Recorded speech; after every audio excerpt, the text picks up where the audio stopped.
The Bible couldn't save Robert Morris. The Bible couldn't save Robert Morris. He's been ousted, forced to step down. I don't know too much about Robert Morris. I have seen him over the years. I think I maybe listened to a few of his sermons here and there. But I've been looking at what people been saying about him since he admitted to what he did over 30 years ago. Oh, he's a creep. He's full of heresies. He forced tithing on people. He does this. He's okay. That might be true. But I'm pretty well involved in the churching world. I haven't really heard anybody come out before this and say anything about Robert Morris. I haven't heard too many preachers come out rebuking him and debunking him. He might be a heretic.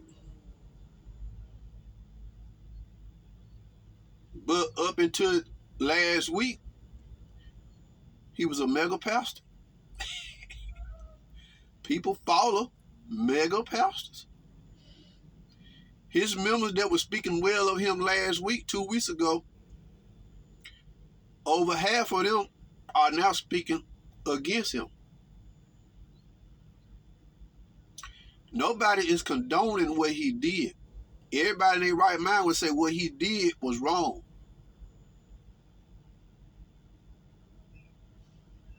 A lot of people come in. He should have went to prison. He should have went to jail. He should have went to jail. He was. In the eyes of flesh, and in the eyes of people who claim to be Christians and don't really hold to the Bible, they would say stuff like that, which in a way is not wrong.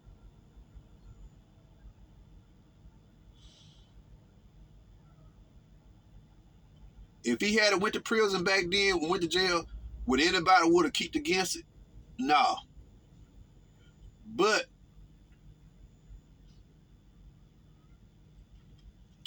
the way the church handled what happened back then wasn't against the Bible. In fact, matter of fact, it was in line with the scriptures. This is showing us exactly where the church is at nowadays. Everybody want to go to church. In the black church, white church, whatever, everybody want to go to church. Everybody want to be identified as Christians. Everybody want to be associated with good, well-known preachers. Mega pastor, mega video. But nobody is really indulging themselves in the scriptures. Even the preachers. Like I said, he might be a heretic. His teachings may be off. But up until this point, he was still a mega pastor. And wasn't nobody talking about getting rid of him. Wasn't no outcry against his teachings. Now everybody pouring on. I didn't hear nobody come out and say, this guy give us the creeps. Something ain't right about his spirit. Besides his teachers. Now that's all you see now. Everything. Not trying to justify, not justifying what I said in the previous video, what he did was wrong. But we have church people who are not looking at the scriptures. He should have been locked up. He should have went to prison. But what the church did back then wasn't against God. The way they handled it. A lot of people don't stop committing sin until they get caught. That will cause people to change. God had to put you in a place where you get caught. Then you change. That was over 30 years ago.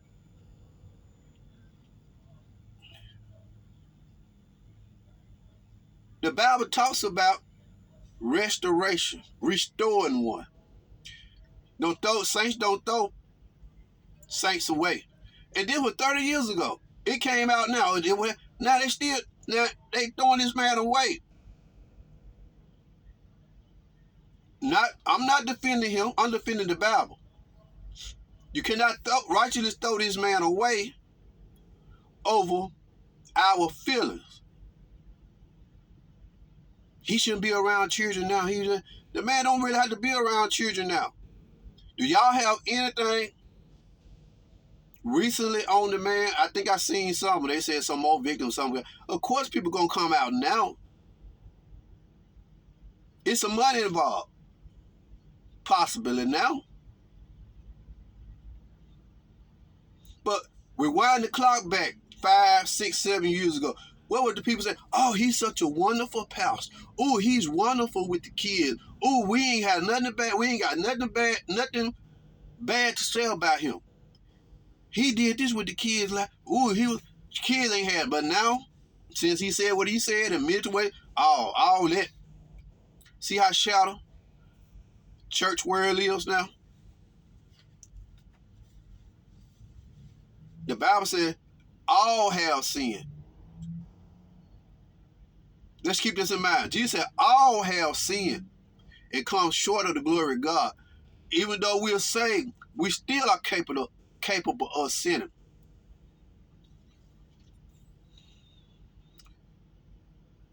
The Bible tells us to walk right, walk upright, walk into it, do not do, but people still gonna do it. But that's why grace come in. That's where grace come in at. You not sent to hell thrown away by God over nothing. People want to categorize, see, well, he did that. He's murderers. Although the Bible say, I think over there in Romans, Paul clarified who won't make it to hell. Whoremongers. Abuser of mankind. Murderers, swindlers, and all them won't go to heaven. But that don't mean just because you saved that you cannot go to heaven if you go out there and commit sin, murder, whatnot. That don't mean that. People don't want to take to the Bible because preachers, a lot of these mega preachers, is not preaching the Bible. It's going to be hard to preach the truth and make people, but you got to preach it.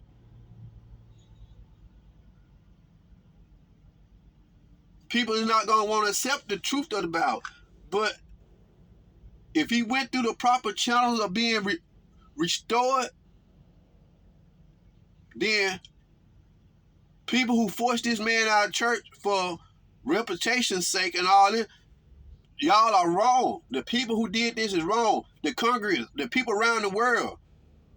I understand we all have children. We don't want our children to be taken advantage. As parents, we take offense to this. We don't want to, but we are in society.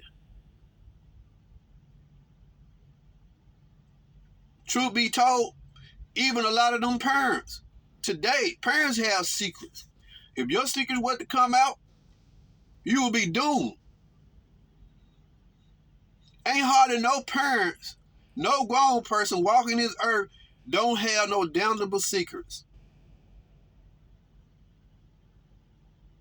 If you repented of them sins, even before you got saved, if you repented, even after, everybody capable of falling.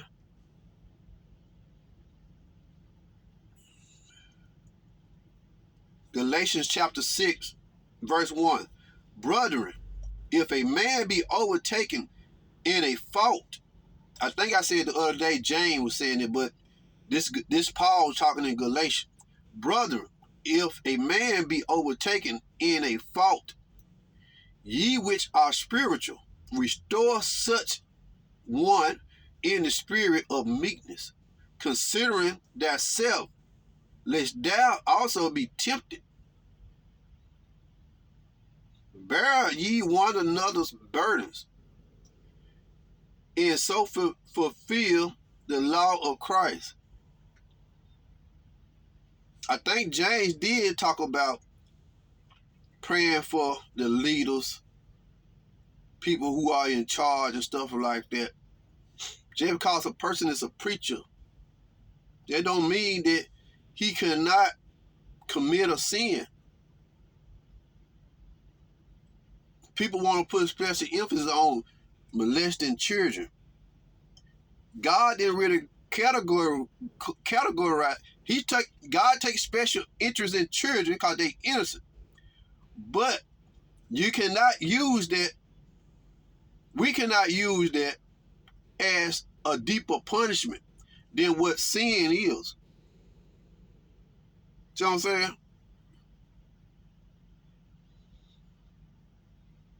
Sin is sin. He did what he did. He did it for a number of years. He got caught. People rob banks. People commit murder. Hitmen. They're going to do it. A lot of them do it until they get caught. Then when God send them to prison or whatnot, if they don't get killed, then they have time to really think about it, and God can talk to them and they change their life.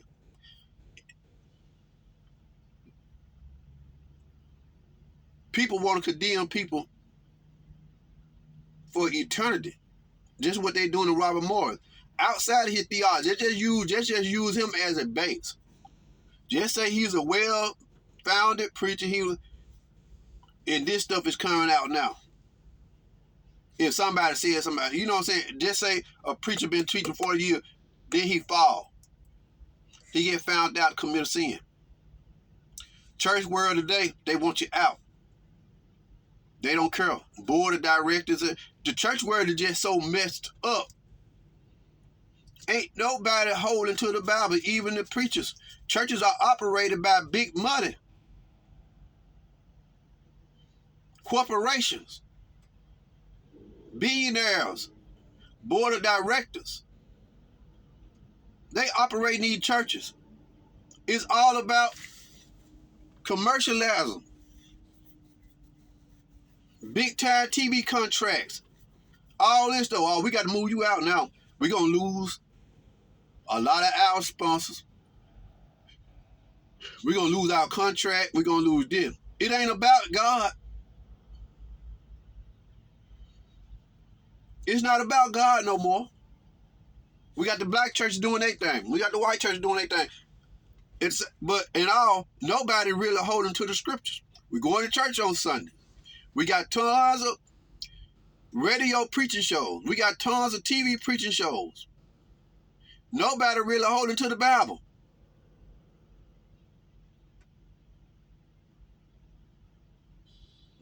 The hard truth of the Bible.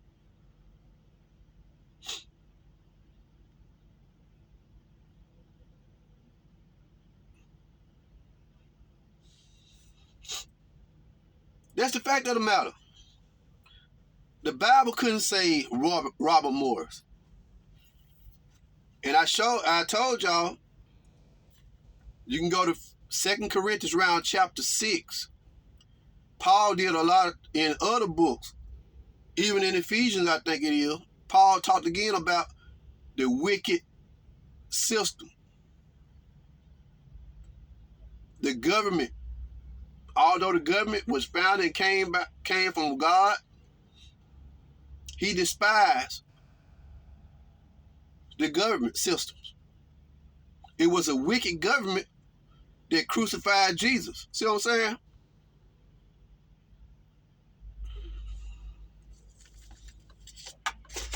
God forbid, through the scripture, the church getting involved with this justice system, the world system on any level.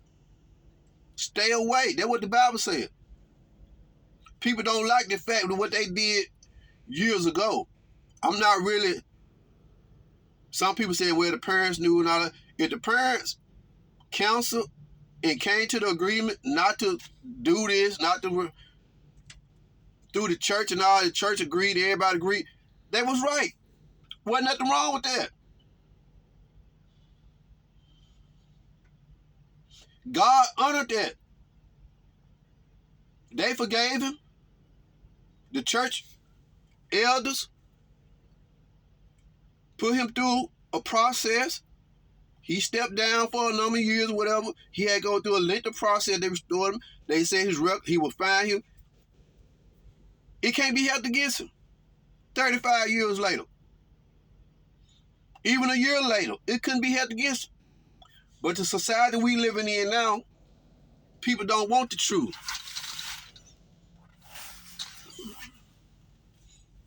People don't want the truth.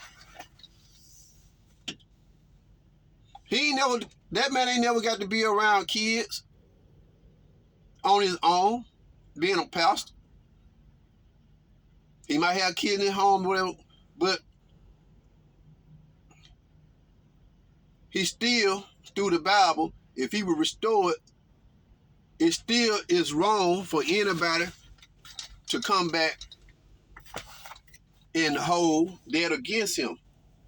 We flesh, we gonna do it with our feelings get in the way, but our feelings don't dictate the Bible. Our feelings and emotions don't dictate the scriptures. All have sinned. All have sinned. Jesus said, he that is without sin cast the first stone. God permitted that for a time, for them to cast stone to get rid of evil. But how evil gonna get rid of evil? It's not possible.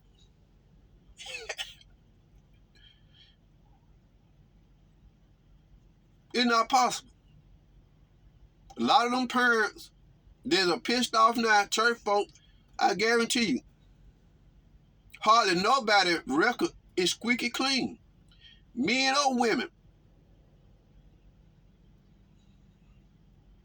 We all have sin. All of us done did some dirt. We want to protect our children, which is right. Nothing wrong with that. Any good parent would. But you want to protect your children from this predator, but you got a predator in your own home. You might be a predator. People would do that stuff. They would throw somebody else under the bus, knowing they just as guilty as that person is. Saints ought not to act like that.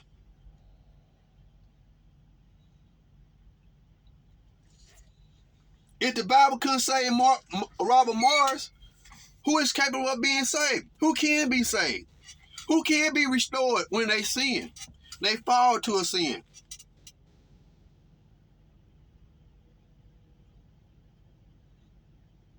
It's only too late to be restored if you die in your sin or in your backslidden state. That's when it's too late. But as long as you got breath in your body, it's never too late. You can be restored. But society, church world, like we see now, don't hold to God's scriptures. Paul didn't tell the Corinthians that when they started indulging in immoral acts, sleeping with sons were sleeping with the father's daughter, wives and such and all this, he didn't throw them away. He didn't ask them from the church. He just simply wrote some instructions and tell them what to do to cut it out.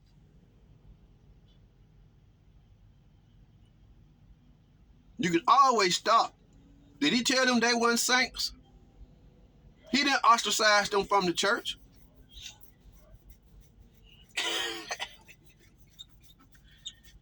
Paul say, the Bible say,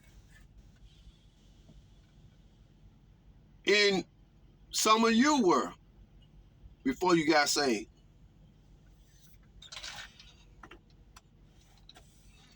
And so were you. And so were some of you.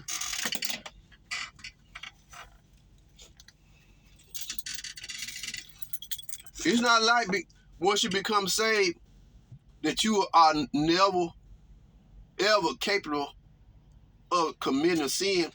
If that were the case, then why would there be such a battle between righteousness and unrighteousness, God and the devil. The scriptures are written to the saints on how to stay pure and defeat the devil. The devil gonna come. The devil's job is to destroy you.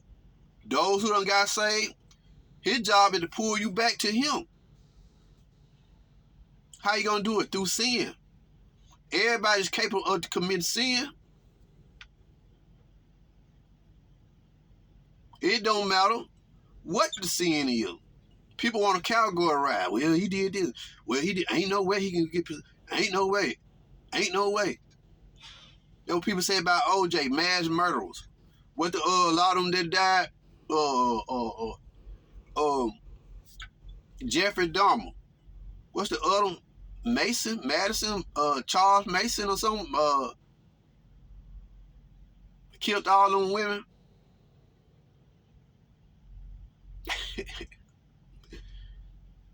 If he repented and meant it from his heart, gave his life to Jesus,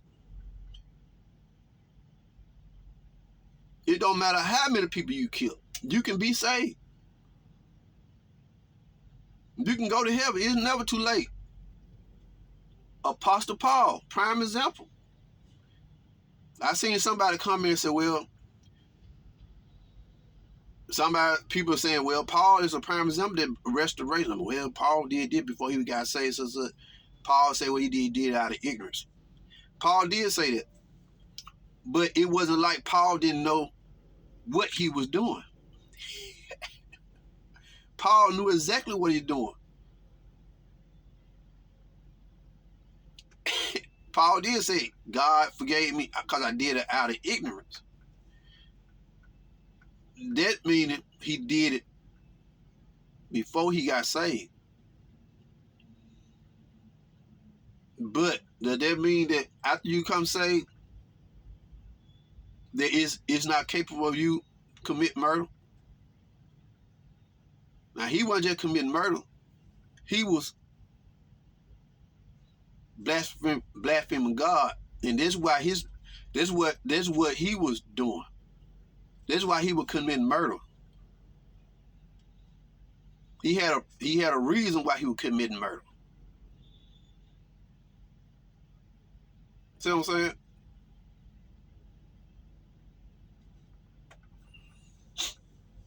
But God had already had a plan for his life.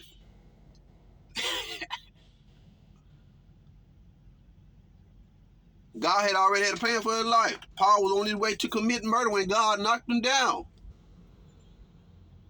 It don't matter where you at, who you are.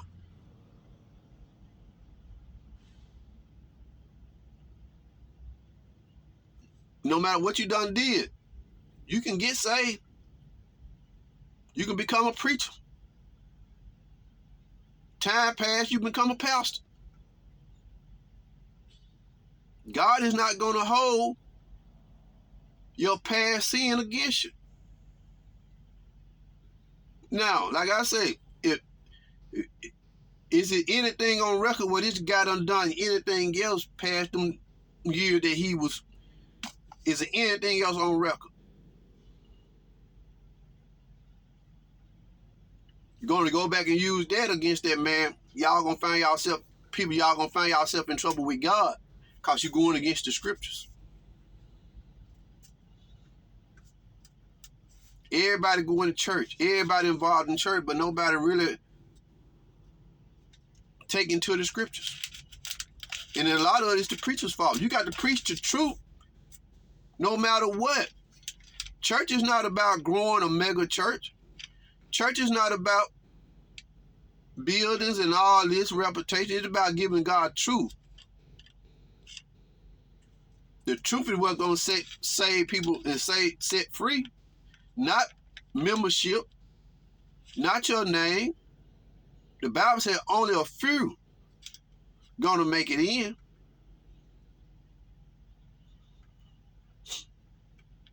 Only a few. All the people going to church, all the people that go to church on Sunday, Saturday, whatever, thousands and thousands and thousands here in America. Only a fraction of people that go to church going to be saved. And this is a prime example. A lot of people sitting in church don't want the Bible.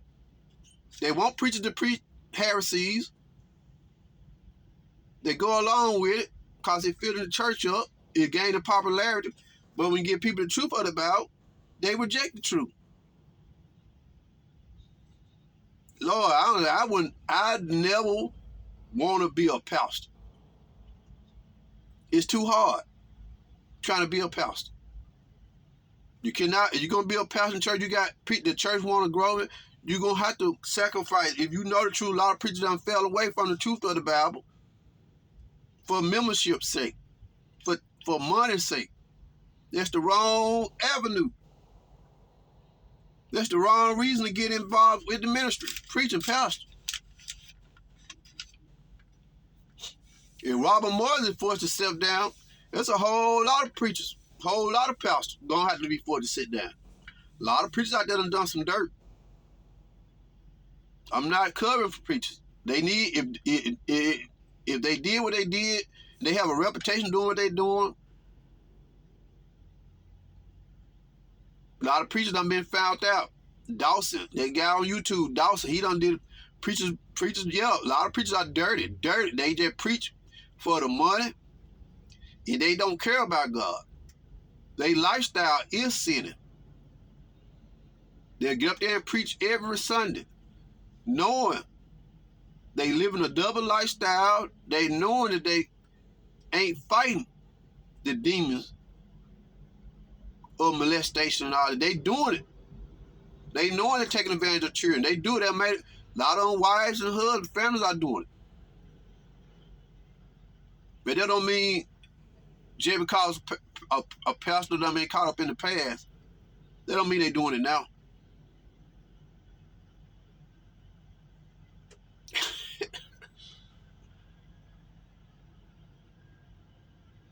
God might have had this man to come out and say this just to show the church world where we at. There's a lot of uncovering going on in the last year or two.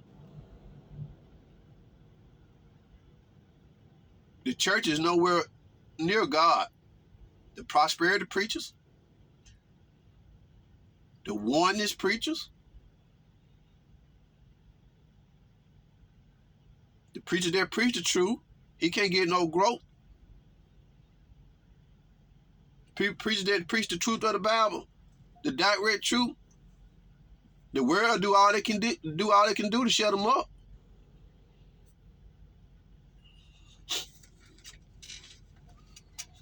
That's why the homosexual and their lesbian spirit have taken over what we know at the church world today.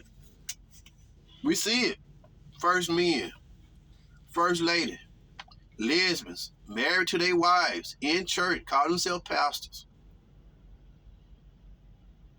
Homosexual, this is my husband, pastor in church. Goodness gracious.